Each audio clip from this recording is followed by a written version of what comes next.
2. Kunal. Come, Kunal. Must I wait for you? The truck is already here. Yes, doctor. Coming, sir. Kunal hates that the doctor forces him to take the long walk to the front entrance of the camp. He thinks he's doing Kunal a kindness by allowing him out of the green manor to witness the deliveries, but Kunal would much rather stay within the manor's gates. These long walks do nothing but make his ankles ache. The truck stops in the muddy expanse between the infirmary and the East Refinery. This place used to be an opium farm before unwound parts became more valuable than heroin. They don't call them unwinds here, though. The Burmese phrase for it is hatwat, harvest. That's all that the AWOLs are to them.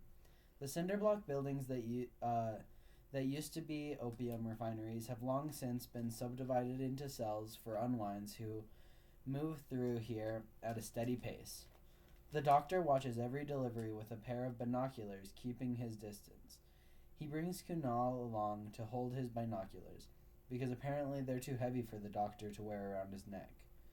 There are guards everywhere, a show of force for kids who are too frightened, weak, and sleep-deprived to fight back. Even if they tried, the Daze love overkill. That's why there are 3 outer gates before reaching the camp. They are a box within a box within a box. A Burmese man in military camo approaches, Santhi. He's an imposing figure. Kunal is convinced that he was once part of a military junta or another that ran the country for its 15 minutes of power. If this place is a factory, then Santhi is the floor manager. Mixed bag today, Santhi tells the doctor. Many interesting eyes. Injected? Natural, Santhi says. All the better. About a dozen kids are manhandled, stumbling in the mud as they're herded towards the infirmary. Kunal wonders how much they know about this place, how much they've been told about what will be done to them. Do they know about the shelling? Better if they don't. At least their demise will be painless, something they might not be expecting. But after all, on an old opium farm there's no shortage of morphine. Kunal worries more for the ones who don't get unwound, but that's not something he can ever say out loud. The doctor lowers his binoculars and hands them to Kunal. Shouldn't there be more? Santhi rolls his shoulders uncomfortably. He glances at Kunal, and Kunal glances away, afraid to meet his eye or draw the man's attention in any way. We expect another truck tomorrow, Santhi says, and the doctor sighs. Go back, Kunal. I should be here in about an hour. Draw me a bath. Or I should be done here in about an hour. Draw me a bath before I return. And please, mind your posture. Yes, doctor.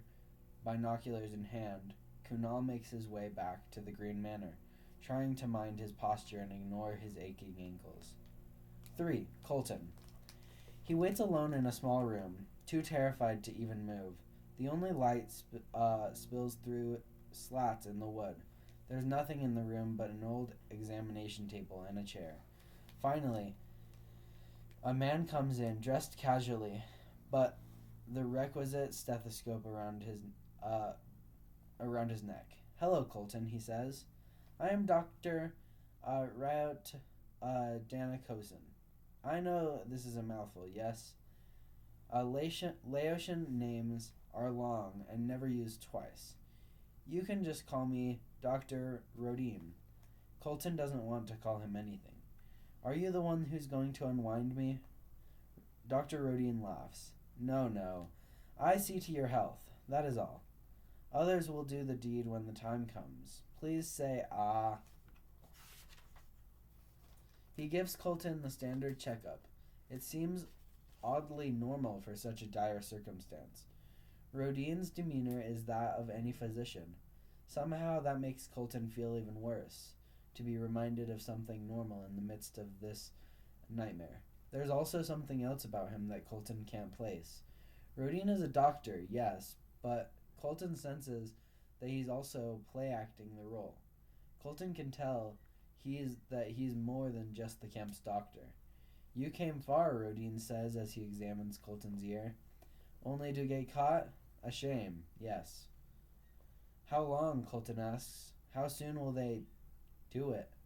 The Daze works on its own schedule, Rodin says. Who can say? Then, when he's done, he steps back and does an overall assessment. Healthy. You are not on the run for long, am I right?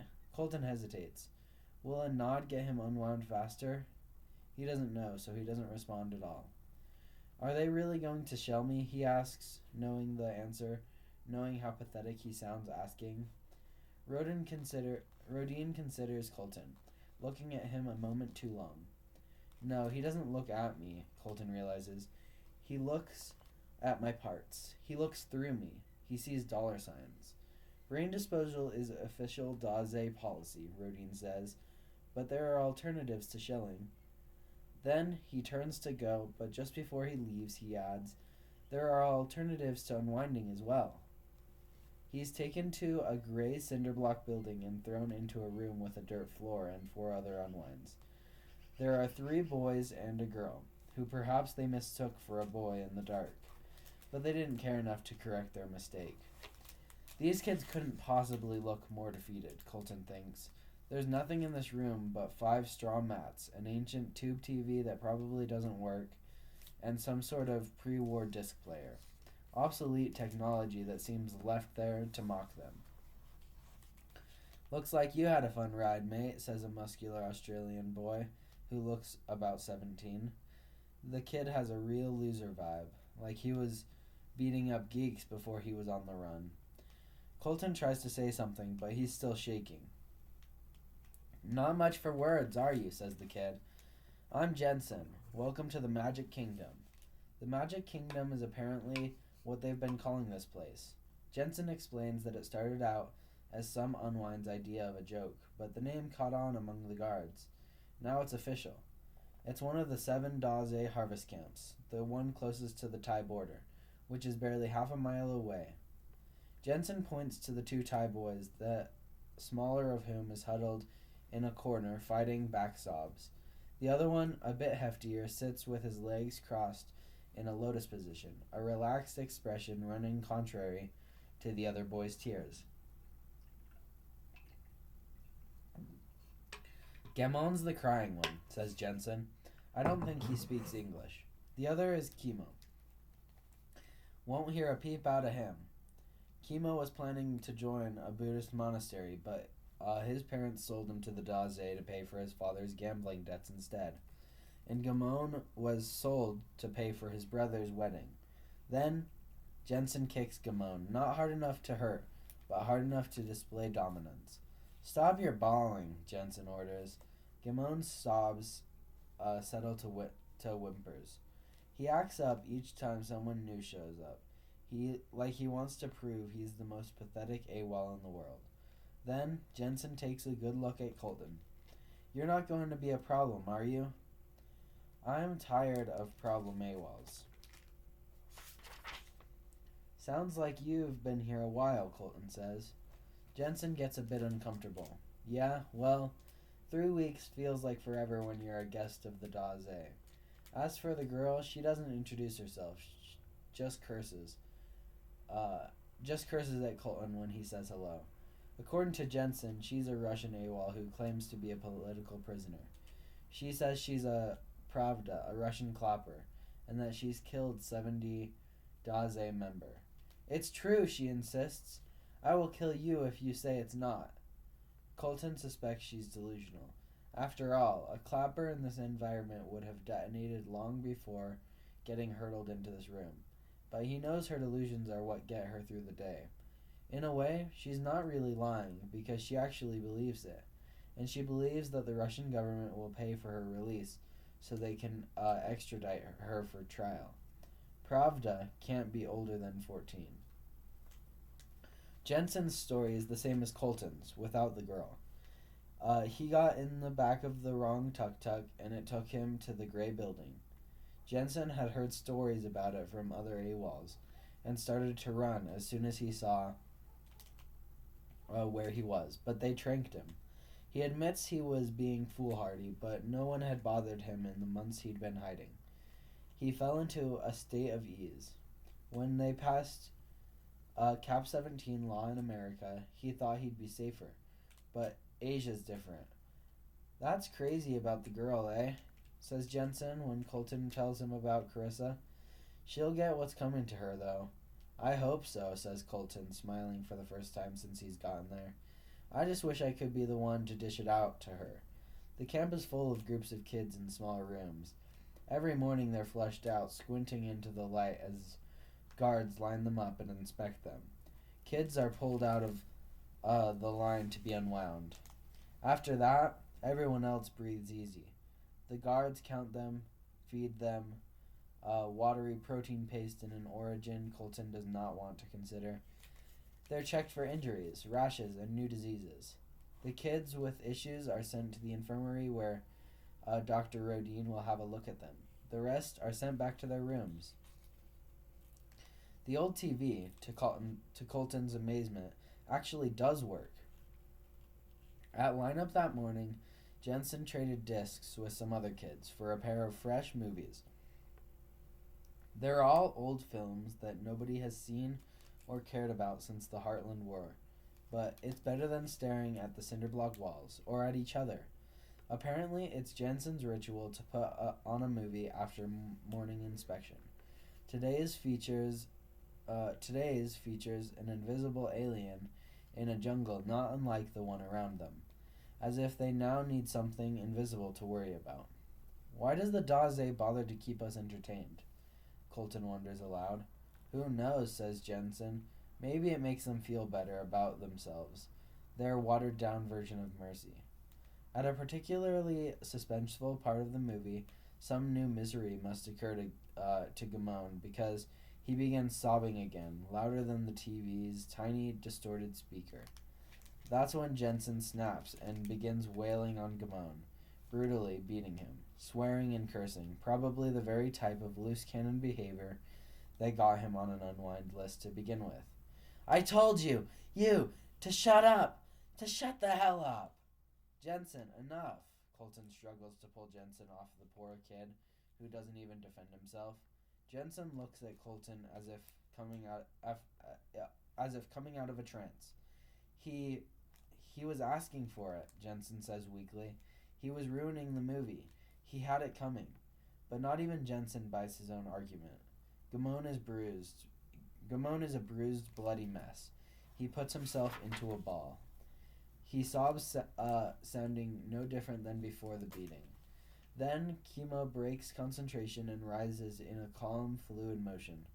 All eyes turn to him as his slow, steady footfalls bring him to Jensen. Even though Chemo is more than a head shorter than Jensen, his presence makes the larger boy shrink. You just damaged their property, Chemo says in perfect English. You know what they do to you if you damage their property, don't you? Colton is taken back for a moment by Chemo's calm, by the thought of them as property, and by Chemo's unexpected command in English. Jensen doesn't say anything but backs away, flexing his fingers and looking at his bloody knuckles. His blood? Probably not. Chemo turns his back to him. Yes, you know. Then he returns to where he was meditating and reassumes the lotus position. So the stories about the Daze are true, then, Colton thinks. Or at least Chemo believes them. But he has to ask. He approaches Chemo. What do they do? Chemo doesn't respond. His face is unreadable. What do they do, Chemo? It's Pravda who answers from across the room. Many things, she says. Maybe you will get to see. And she smiles as if she might want to see herself. Jensen didn't say anything. He just got to the back wall and sinks to the ground, putting his bloodied hands to his head, no longer interested in an alien that rips out people's spines. The next morning, when they are lined up for inspection, Santhi the Overlord, if that's what you call such a person, looks them over. He wears camo, as if he's living in an eternal war. Santhi stops by Gamon, quickly noticing his bruises and swollen face. The kid shivers and whimpers. "Who did this?" he asks, looking to the others. No one says anything. So he approaches Colton, grabs his hands, and then turns them over to look at his knuckles. Satisfied, he moves on to Jensen and catches him, very literally, red-handed. Santhi glares at him until Jensen looks away. Then, Santhi turns to all the members of their little cell squad. "Guilt for one is guilt for all," he turns to the guards around them. "Take them to the haunted mansion." Colton has a feeling this will not be a fun ride. They are marched across the harvest camp, passing 5 other buildings, each larger than the one they're being housed in. Colton wonders if they're all full of unwinds awaiting their fate. There's no way to tell from the outside, since there are no windows. At the far side of the camp, there's one building that stands alone. It looks like it was once an elaborate residence, or maybe even a temple. But now, it's covered in forest growth and moss. Pravda suddenly tries to bolt, but she never gets past the guard beside her, who grabs her and pulls her back in line. Santhi opens a heavy door and leads them in.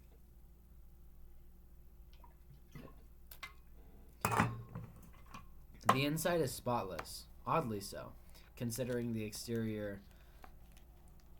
The stone walls echo with strange noises from deeper in the structure, grunting and panting, gibbering and licking. Colton feels the perpetual knot in his stomach seize tighter. The narrow entry corridor leads them to a huge open-air courtyard. Around them are doors, many, many doors. It is from behind these doors that the sounds come. "Ah, Mr. Santhi, you bring me visitors, yes? Welcome to the Green Manor."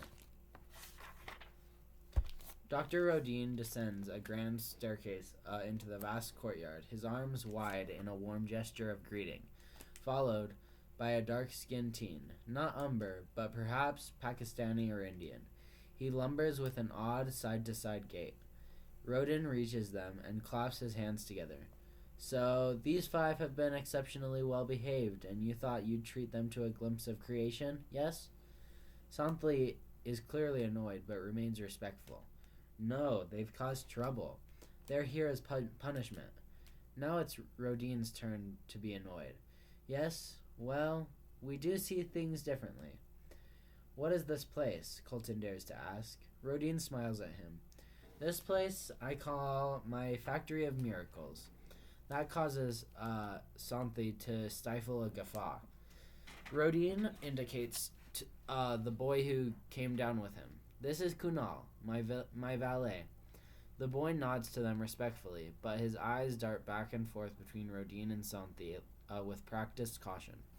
"Show them, Kunal," says Rodin, and Kunal obediently goes to a huge tree with gnarled, twisted limbs in the middle of the courtyard and begins to climb. But not quite the way another person might climb. His movements are disturbingly graceful, like a chimpanzee.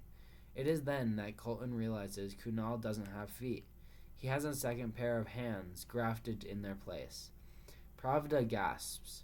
Jensen looks terrified. Kimo almost loses his composure, and Gamon just whimpers. Kunal returns, hobbling in a perverted right-side-up handstand. None of the kids can look at him. "Perhaps you should show them, Marisol," says Santhi. "I was just about to suggest the same thing," Rodin leads them to one of the many doors on the edge of the courtyard. Kunal produces a key from an overstuffed keychain and opens a door, and Rodin ushers them in. There's a girl in the room, or something that was once a girl. Now it looks more like an alien, one might find in a pre-war movie. She has 4 eyes, each a different color, with cheekbones that are way too low in order to accommodate the extra pair of eyes. She has 4 arms. "Isn't she a wonder?" Rodin says, gazing at her in bemused admiration. Colton does his best to keep from hurling what little food is inside of him. Pravda loses the same battle, and Kunal hurries off to get a towel to clean the mess. "She can be off-putting, I admit," Rodin says. "Exotic creations are always an acquired sight, but much like exotic foods are an acquired taste." It stands there in the corner of the small cell, almost, but not quite, cowering. Please, begs Jensen, for the love of God, please take us out of here. Rodin ignores him. Marisol, are you happy here? Yes, Dr. Rodin, she says timidly, not meeting his eyes with any of hers. You are pleased with what we've done for you, no? Yes, Dr. Rodin. Her voice is dead, resigned. Colton looks down to see that there is a heavy shackle on one of her legs, just in case she's less happy than she cares to admit. Rodin reaches into his pocket and puts a piece of candy into each of her 4 hands. One by one, she lifts the candy to her mouth, but the 4th one connects with her cheek instead and falls to the ground. We're still working on hand-eye coordination on Marisol's lower left arm. Then he tells them how he hopes, in time, to create a girl with 8 arms, a living, breathing version of Kali, the Hindu goddess, he says. What a price that would fetch on the black market. Yes, Santi? Santi raises his eyebrows and nods. Colton suspects he might not like this place either, but with the Daze, it's all about money. It's then that Colton begins to understand the power structure here. At first, he had wondered why Santi allows the doctor to do the things he does. But now, Colton understands. This place is Rodin's. The camp is Rodin's. Everything here, everyone here, including Santi, works for the doctor. Tell me, Rodin says, which of our guests has been a problem today? He looks at Colton when he says it, smiling at him, and Colton has to look away. Is it this one? The one with the eyes? We all have eyes, Colton says under his breath. Santi grabs Jensen's shoulder and pushes him forward. This one, Santi says. He beat the crap out of the little one. We warned him before, but he doesn't listen. Rodin looks Jensen over like he might appraise a painting. Yes, well, I know a way to make him listen. Then he nods to the guards. It takes 3 of them to drag Jensen away, kicking and screaming. Colton and the others are taken back to their room in silence. The message is clear without Santi saying a thing. Cause trouble, and you become Rodin's next experiment.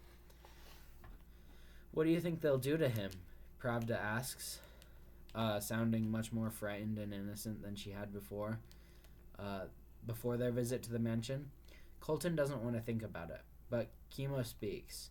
Since returning, he has tried unsuccessfully to pervade the air with peace.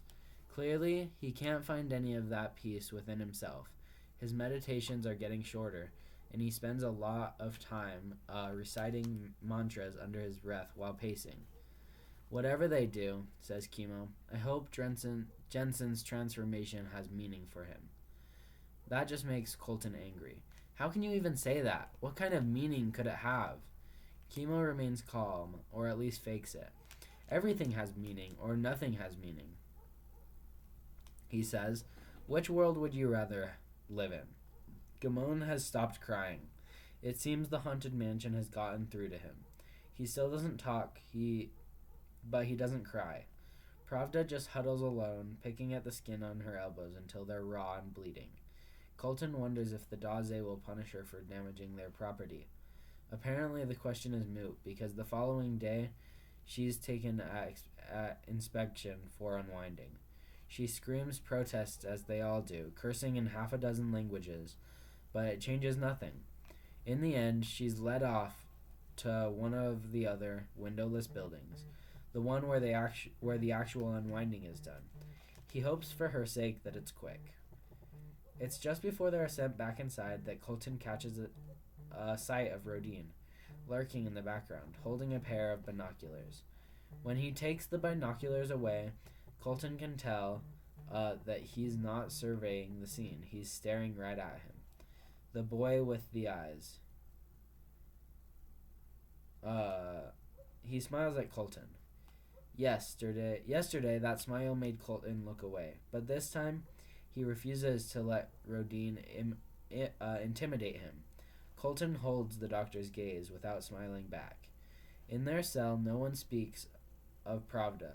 To do so would be bad luck, and they need all the luck they can get. Whose fate is worse, Chemo ponders aloud. To be shelled and unwound, or to be an experiment? Whose fate is worse, to be an experiment? It's not the question that bothers Colton, but the calm way in which Chemo asks it, as if it's a hypothetical and not a reality that they're facing.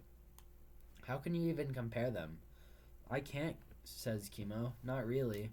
A shelled unwinding is different from a regular unwinding. Without a brain, there's no question that one is dead, even if one's flesh lives. And with death comes the mystery of what lies beyond. Death I am ready for, but to become one of Rodine's things? Chemo shivers. And yet, as a thing, one lives on, presumably with one's own brain. Then, Chemo looks through Colton with a question that rings with the solemnity of a Ganta bell. Are you tempted? No, says Colton. Absolutely not. I'd rather be shelled. But Chemo grins because he knows that Colton isn't entirely sure. The day after Pravda is taken, they are given a new cellmate. The door to their holding tank bursts open, and the guards drag in a girl who's covered head to toe in animal tattoos. You can't do this, you bastards, shouts Carissa, flinging her arms as the guards struggle to hold her still. How can you do this to me? They throw her to the ground and leave. Colton is the first to approach her, taking great pleasure in her newfound misery. Let me be the first to welcome you. Oh, crap. The fight seems to drop right out of her when she sees him. She rises to her feet, brushing blood from her mouth. Is this the girl who turned you in? Asks Chemo, stalking closer. His calm presence has suddenly become coolly menacing. Carissa backed all the way to a spider-infested corner. They made me do it. Really? Colton moves closer to her, not sure what he plans to do, but enjoying the fact that she's frightened of his righteous rage. They have my sister, Carissa blurts out, bursting into tears that are convenient but perhaps sincere. But if I bring them AWOLs, they won't unwind her. 50 AWOLs in exchange for her freedom. That's what they promised. Let me guess, says Chemo. You gave them 49 and they made you number 50? Carissa appeals to Colton. What would you have done if it were your brother? Leave him out of this. In his stupidity, Colton had told her whole story the night she destroyed his life. You knew I wasn't an AWOL, but you turned me in anyways. She has no defense for that other than to look down and say, I had to save my sister. Gamon looks back and forth between them, clearly not comprehending, but at the very least getting the emotional gist. Do you really think they honored their end of the bargain? Colton says. I'm sure she was unwound weeks ago. But Carissa shakes her head. No, I call her every week, and they let me talk to her. I know Marisol is still alive. Marisol? Says Chemo, then glances to Colton. You're right, she is still alive. But he tells her nothing more. And as furious as Colton is at Carissa, he won't tell her what her sister has become. He's not that cruel. You know her? Carissa asks. Where is she? Is she nearby? No one says anything. Tell me where she is, Carissa offers, and I'll let you in on a little secret. Colton is intrigued, but guarded. What kind of secret? Carissa smiles and takes her time. Colton crosses his arms, expecting a lie or a trick, or both. I might know a way out of here, she says. Says Chemo. You mean other than leaving in small refrigerated boxes? There's information out there, if you know where to find it. Then Carissa launches into a history lesson all about Burma in the old days. A while back, before unwinding and before the Daze even existed, the military junta that ran Burma secretly hired North Korean engineers to build tunnels. What for? Colton asks dubiously. Carissa shrugs. To escape a coup? To hide weapons? No one knows for sure. But the point is, this place, after it was an opium farm and before it was a harvest camp, was a military training ground. The only building that still exists from those days is on the north end of camp. They took an old temple and turned it into a palace for the general. The haunted mansion, Colton says. Carissa looks at him funny. Go on, he says. There are pictures in the public nimbus that show this place, or at least how it looked all those years ago. There's an old well right in the middle that leads down to the tunnel. I was trying to find where it exists so I could sneak in and save my sister, but all I know is where those tunnels start, not where they end. So, says Colton, they could lead right to another Daze stronghold. Or, says Carissa, they could lead to freedom. At the next inspection, a whole host of kids are pulled out of the line and dragged off to be unwound. If there's any rhyme or reason to whom they choose, Colton can't see it.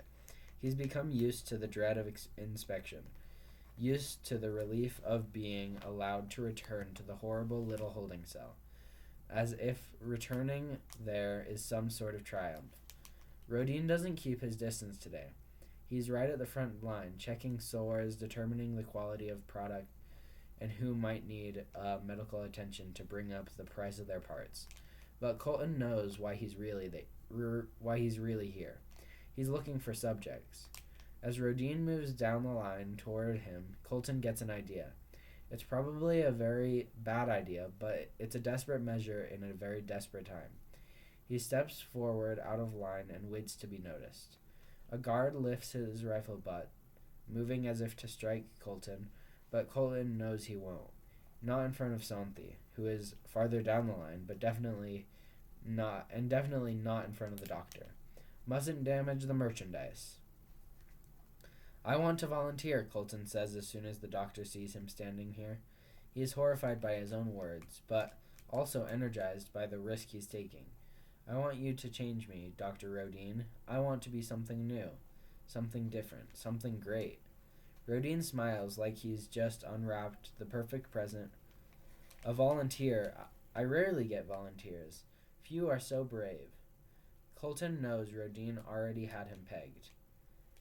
If it wasn't today, it would be tomorrow or the day after. Then he would be a prisoner. But now he's a willing subject. It could make all the difference. And what sort of creation would you like to be? Rodin asks. Colton swallows and tries to sell it. I surrender to your imagination. Rodin looks him over, judging him, trying to read him. You fear the shelling. We all do, Colton tells him. But it's not just that. I want something more. Rodin turns to the guards, speaking in Burmese. The guard nods. Colton has no idea what he says, but then Rodin smiles at him again. I must complete the inspection, Rodin says. Then we shall talk. After Rodin is gone, Chemo turns to Colton, his calm entirely shaken. Why? He asks. Why would you do such a thing? To save us, Colton whispers. If the tunnel exists, I'll find it. Give me 3 days, then at inspection on the 3rd day, demand to see your sister, he tells Carissa. Why would they let me? They will, Colton says, sure of it. Santhi will bring her, if only to see the look on her face. The hard part will be convincing them that Chemo and Gamon should come too. But I have faith you'll figure out a way. Carissa gives him a twisted grin. You're a regular Akron AWOL, she says. Colton shakes his head. I'm not a hero. I just want to survive. I'm sure that's what Connor Lassiter said when he tranked that juvie cop that took a tithe hostage. And took a tithe hostage. And what if you can't find a tunnel? Chemo asks. Then we're no worse off than we are now. You'll be worse off, Chemo points out, and Colton agrees. But he can't stand the frying pan any longer. He's ready to take on the fire. When inspection is done, the others return to their dingy gray holding pens. Rodin, speaking Burmese, Lao, or some hybrid of the two, instructs the guards, and they roughly grab Colton. Rodin stops them right away, chastising them. They release Colton, but stand close as they escort him to the moss-covered stone palace. You'll have a private room here in the Green Manor, Rodin tells him after they've closed the wrought iron gates behind him. Colton wonders if he knows that everyone else calls it the Haunted Mansion. All your needs will be taken care of. He waves his hand, and Kunal comes running. or hobbling. We have a volunteer. Yes, Dr. Rodin. Show him to chamber 23. Yes, Dr. Rodin. Rodin turns to Colton. I've been teaching Kunal English. I intend to bring him to the West to impress the world with what we've done here. Colton finds that very unlikely. Rodin is as delusional as Pravda was.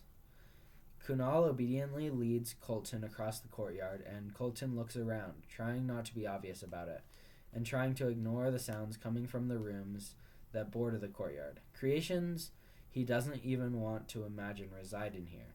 He focuses his attention toward the middle of the courtyard. Carissa talked of a well in the center, but now there's only a huge gnarled tree, the one Kunal had climbed at the doctor's request. So can you say anything more than yes, Dr. Rodin? My English is getting better, Kunal says. Colton looks down at the hands connected to his ankles. He wears fingerless leather gloves on them. Were you a volunteer? Kunal doesn't answer him.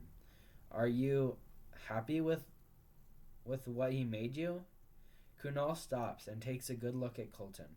And while Colton tries to read his emotions, he can't. He's not sure if Kunal is a friend or a foe. Has the doctor really won him over? My body still here, Kunal says. Better that than no. Agreed, but that doesn't answer my question. No, understand you. I think you do. They reach the back of the large courtyard, a place where the strange sounds fade away, and Kunal opens a warped wooden door with an old-fashioned key on his bulky, jangly keyring. The room itself, as the doctor had promised, looks far more comfortable than the crowded cell he had been in. Only the best for a volunteer. You here, Kunal says. Maybe doctor come bring lunch, maybe I come, maybe nobody come. Colton glances out at the tree again, which rustles in the breeze. Have you climbed it all the way to the top? Colton asks. Have you tried? I bet you could. I no talk no more. Kunal locks him in and hobbles off, but an hour later, Colton sees him through the small window of his room, swinging through the highest branches of the huge tree.